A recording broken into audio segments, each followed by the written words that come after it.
Bonjour à tous, bienvenue sur Développement Facile.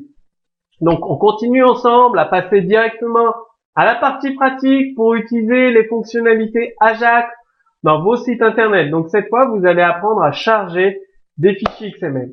Rappelez-vous, dans le cours précédent, vous avez appris à utiliser des fichiers texte et même à stocker une commande JavaScript dans le fichier texte, charger le fichier texte et exécuter la commande JavaScript.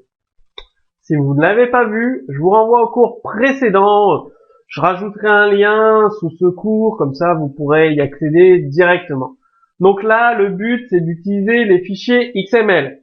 C'est-à-dire, il y a une page HTML dans votre site internet. L'utilisateur interagit et on va charger des données qui proviennent d'un fichier XML. Tout ça en arrière-plan sans que l'utilisateur, on va pas dire s'en rende compte parce qu'il sait quand il clique qu'il va se passer quelque chose, mais en tout cas d'une façon transparente pour lui. Donc on passe tout de suite à la pratique et au code source.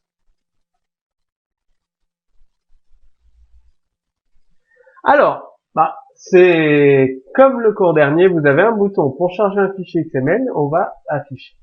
Donc le fichier XML, vous le connaissez par cœur maintenant, avec l'encodage, les données. Le fichier HTML, vous commencez à le connaître par cœur, donc un bouton où on donne l'URL du fichier, et je vous montre une astuce qui va vous servir. Si vous ne l'avez pas vu dans les cours précédents, en fait, j'ai rajouté ça. Bien, à quoi ça sert? C'est-à-dire, si vous utilisez Ajax, vous chargez des fichiers XML ou des fichiers texte, le navigateur, il va les mettre en cache, et si vous faites des modifs, vos visiteurs, le navigateur va utiliser la version en cache au lieu de charger la dernière version et donc vos internautes ne verront pas les modifications. Problème de cache, c'est courant, ça arrive, on est tous tombés dans ce piège-là, moi le premier. Donc moi j'envoie une valeur random avec mat.random, ça fait que l'URL est aléatoire. Le navigateur, il recharge à chaque fois le fichier. Donc vous pouvez le modifier et en direct, vos visiteurs, vos internautes verront les modifications directes. Vous n'avez plus aucun problème de cache avec cette technique. Donc c'est une technique utilisée par les professionnels. Donc je vous la donne, c'est cadeau. Donc qu'est-ce qu'on fait? Ça vous connaissez. Eh bien on va charger un fichier XML. Le fichier est transmis ici. On récupère la réponse, le document et on affiche le contenu du fichier XML tout simplement. Alors qu'est-ce qu'on fait pour afficher le contenu? Donc ici là on l'ouvre. On ouvre, on demande au serveur, envoie-moi ce fichier XML, il n'y a pas de mise en cache, send nul, on récupère les données en cache, tout simplement. Parce que là, on travaille comme ça. Pour l'affichage, qu'est-ce qu'on fait? Elle est où cette fonction d'affichage? Elle est ici, on a notre objet XML. Eh bien, on récupère by tag name personne, les personnes, là, tout simplement, on les récupère, et ensuite, on va parcourir tous nos items. On a un tableau item, en fait.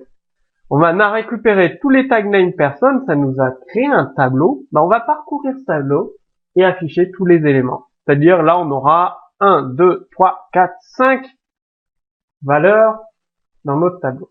Et à chaque fois, i, donc index 0, index 1 jusqu'à 4, on récupère by tag name le nom, donc on récupère dans personne le nom, le prénom, le téléphone et l'email, tout simplement, nom, prénom, téléphone, email, et sur l'attribut de l'item, on récupère l'attribut qui s'appelle class, attribut class, get name item, point not value, la valeur, on récupère la valeur que l'on va afficher. Donc, vous avez un XML vraiment très très simple avec un attribut des nœuds et ici, comment les récupérer. Donc là, on récupère tous les nœuds personnes, on crée un tableau, on va parcourir notre tableau. Et dans chaque élément de notre tableau, on récupère nos prénoms, la première valeur, for child, les données. Pareil, la première valeur, le premier fils, les données. L'attribut, qui s'appelle class, la valeur. Et on crée notre contenu de la div. Donc, ce qui donne chargement du fichier XML. Et voilà l'affichage, tout simplement. Simple comme bonjour, donc on a bien chargé le fichier XML avec la valeur aléatoire pour éviter le cache, c'est-à-dire si je refais un chargement, ce n'est pas la même valeur, donc il n'y a pas eu de mise en cache le navigateur à recharger encore l'élément. Et donc ça, c'est document, ça contient toutes les données XML. Vraiment très très simple. Donc on peut parcourir évidemment tout le DOM avec les données que vous voyez ici.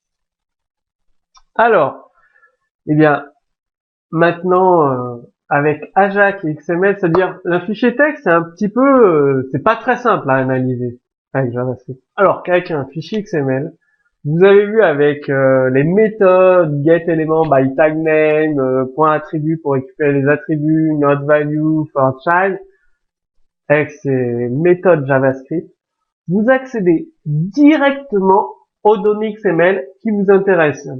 Une seule boucle et vous avez parcouru vos fichiers XML et vous l'avez affiché dans votre navigateur très très rapidement. Donc à votre tour d'utiliser Ajax, XML, les fichiers texte pour créer des sites très sympas, très interactifs avec vos internautes. Si vous avez des questions comme d'habitude, vous les posez sous ce cours vidéo. Moi je vous dis à très bientôt sur Développement Facile.